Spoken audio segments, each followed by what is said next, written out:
Ay, vamos a hablar de los bebés, de los niños, pero cuando están un poquito pasaditos de peso, que uno le pregunta al papá o a la mamá, no, está un poquito gordito. Y sabe que esto puede tener repercusiones a corto, mediano y largo plazo. Y es por eso que queremos abordar este tema de la mano de dos profesionales. Así que les damos los buenos días y la cordial bienvenida a los doctores, endocrinólogo y pediatra Orlando Jaramillo y a la nutricionista Daniela Calvo. Gracias por acompañarnos. Muy buenos días. Doctor, ¿cuándo estar un poquito gordito o más o menos gordito, que dicen los papás, se vuelve un problema para ese niño, para ese bebé? Sí, hay dos puntos importantes. Por supuesto que la composición corporal y el porcentaje de grasa corporal, conforme vamos avanzando en la vida, se va modificando. Como todos sabemos, los chiquitos, sobre todo en el primer año de vida, pues tienen un porcentaje de grasa corporal más amplio, más alto, pero va a irse modificando y van a ganar más masa muscular, sobre todo ya cuando empiezan con la actividad física, ya cuando empiezan a sentarse, a gatear y todo eso, van a desarrollar más músculo y el porcentaje de grasa va a ir bajando. Y así progresivamente, ya cuando deambulan y están más grandes. El problema puede ser en el momento, un niño, hemos visto casos de niños con sobrealimentación, que inclusive esto va a deteriorar el avance en sus habilidades motoras, ¿verdad? Un niño demasiado obeso le va a costar empezar a movilizarse, empezar a caminar. Hemos visto casos extremos, ¿verdad? Y por supuesto, más adelante estos niños, si persisten con el sobrepeso, van a tener problemas ortopédicos y posteriormente pueden inclusive desarrollar problemas metabólicos como diabetes, hipertensión, etc.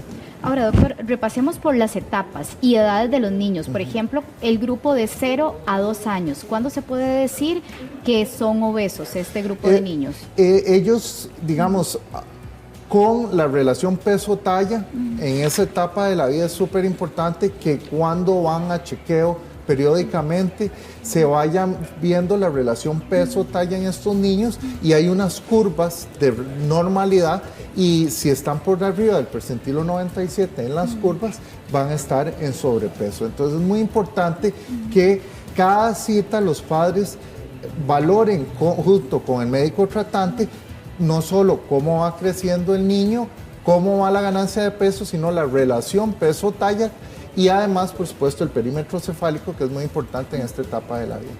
Con los niños igual de 0 a 2 años, Daniela, que nos des una recomendación de qué deberían comer para mantener un peso ideal. Ok, primero que todo iniciamos con lactancia materna, ¿verdad? Esa sería como la recomendación número 1 y lo que apoyamos, y a nivel de la Organización Mundial de la Salud, ¿verdad? Es lo que nos establece como parámetro número 1. Nos aporta todos los nutrientes esenciales, todo lo que necesitamos a nivel de calorías, y luego ya vamos pasando a nivel de ablactación posterior a lo que son los 6 meses. El periodo de ablactación básicamente es el periodo de transición a una alimentación complementaria y donde básicamente podemos mezclar un poquito de lactancia materna con un tipo de alimento, ya sea líquido, semisólido, y ya ir incorporando los sólidos propiamente.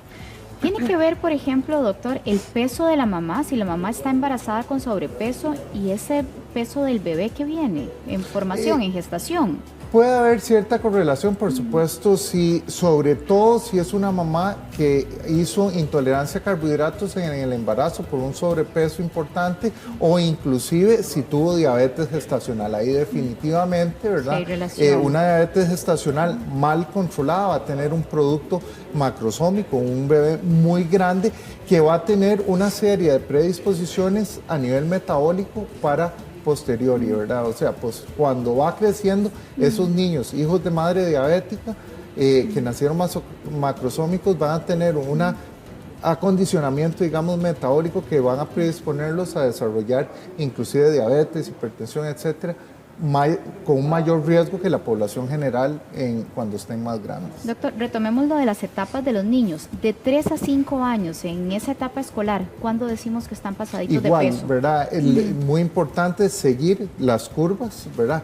Y es el mismo concepto en todas las edades. Es que a veces asociamos que si están gorditos están sanos. Sí, eso es un concepto de principios del siglo pasado, inclusive antes, ¿verdad? En que la gente de condición socioeconómica más holgada, ¿verdad? Podía tener niños con una buena alimentación y más bien esos niños rozagantes, ¿verdad?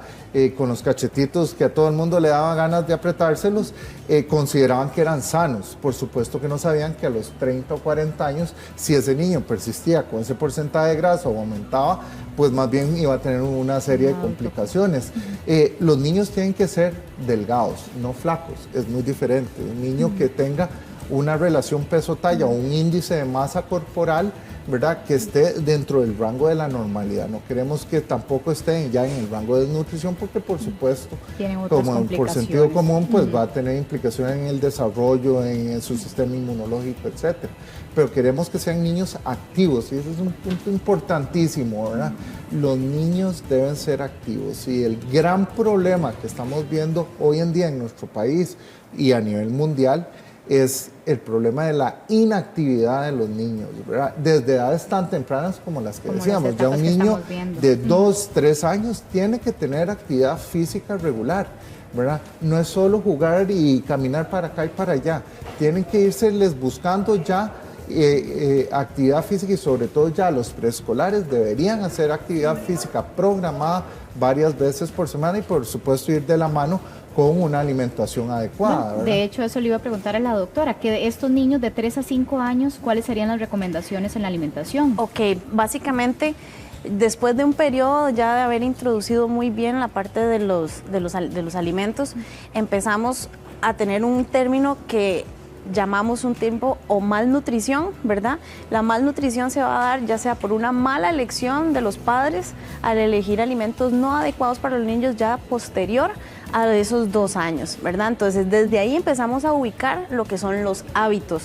Entonces, parte de las recomendaciones es que se van a utilizar fórmulas infantiles, ¿verdad? Que sean fórmulas que se adecúen a un porcentaje de azúcar más bajo de lo que usualmente ahorita están teniendo las fórmulas a nivel del mercado. Hay opciones un poco complejas a veces de encontrar, pero que realmente sí las existen. Otro de los puntos importantes es la introducción de vegetales, la introducción de lácteos que sean bajos en grasa, un adecuado consumo de harinas, ¿verdad? Ojalá de harinas que sean integrales y obviamente un refuerzo a nivel de las proteínas. Actualmente hemos visto que la alimentación en niños, las proteínas están siendo carentes, ¿verdad? Entonces también es una forma estructural para el niño que también es importante para la ganancia posterior de masa muscular. Entonces, cuando ya una alimentación es muy rica a nivel de carbohidratos, frutas, lácteos, pero de una manera desproporcionada, ¿verdad?, en lo que son sus cantidades, nos generan tejidos adiposos bastante abundantes. La etapa de los 6 a los 12 años, estos niños que ya están entrando a la preadolescencia, ¿qué los predispone a ganar mayor cantidad de peso, doctor? Sí, lo mismo, ¿verdad? Esta es una etapa ya más en que inclusive la interacción social en los niños es mucho a través de juegos o actividades deportivas, ¿verdad? Y desgraciadamente se han ido aislando mucho los chicos por razones económicas, inclusive ahora ambos padres trabajan, se dificulta más llevarlos a actividades deportivas, etcétera. Por dicha, hay muchas instituciones en que ya están reforzando la actividad física con actividades post horario de clases y pueden hacer como actividades extracurriculares que le permite a los papás esa flexibilidad. Igual el chiquito lo van a dejar en el busito, solo que 1 hora más tarde y pudo hacer esa actividad sin que tuvieran los papás que llevar ese niño, ¿verdad?, a algún centro de actividad deportiva. Eso es lo principal, o sea, como decía Daniela, seguir en esa etapa. Y algo muy importante tal vez es que siempre se ha enfocado el que tenemos que darle la alimentación al niño. Y yo creo que es un grave error que la pirámide educacional siempre ha sido de los grandes hacia los chiquitos. Yo creo que tenemos que cambiar eso a nivel del Ministerio de Educación, ¿verdad?, y a nivel de las instituciones de salud y más bien tratar de enfocarnos hacia eduquemos a esos niños para que más bien sea el niño que aprenda a qué cantidad de carbohidratos tiene que comer, cuáles vegetales, qué porciones, cuánto de proteína y que más bien ese niño que posiblemente inclusive va a acabar con una mejor escolaridad que sus familiares, vaya a la casa a educar a mamá, a abuelita y que le diga, abuelita, no me dé arroz con papas, pues eso es una harina y eso es una harina, o me da arroz y abuelito también, porque abuelito es diabético, no le puede dar las dos cosas.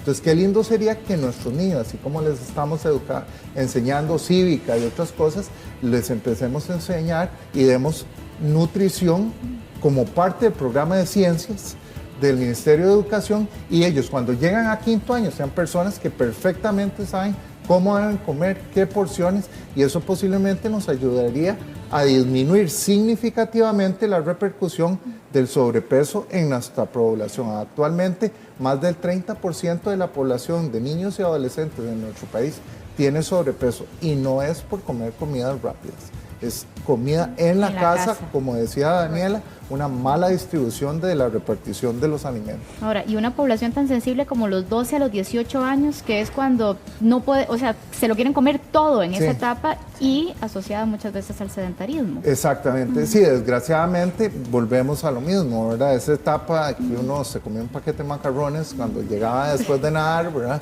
Esa es la cosa, o sea, si tenemos un total desbalance entre el aporte calórico y el gasto energético, ¿verdad? Entonces vamos mal. Y desgraciadamente ya esto está muy estudiado. Se ha visto que el porcentaje, el chance de que una persona que llega a los 13 años con obesidad sea un adulto obeso es de más del 90%. O sea que si no hemos... Esa etapa es vital, es vital, o sea... Es muy difícil que ya una persona que no tiene hábitos de actividad física, no tiene buenos hábitos de alimentación, ya en esa etapa de la vida, que además para todos fue una etapa conflictiva, ¿verdad? Como que hagan un cambio rotundo y entonces se vuelvan super fit y coman súper bien, ¿verdad? Entonces es muy importante, pues si no, el 10%, más del 10% de la población adulta de Costa Rica es diabética tipo 2, y esto es simplemente por sobrepeso, ¿verdad? Muy bien. Doctores, a cuidar nuestra comida en general y nuestros hábitos desde el vientre de la madre, en este caso. Básicamente. Les agradecemos muchísimo la Muchísimas información gracias. brindada y a poner las barbas en remojo, como dirían mis abuelitos. Muchas gracias. Pati.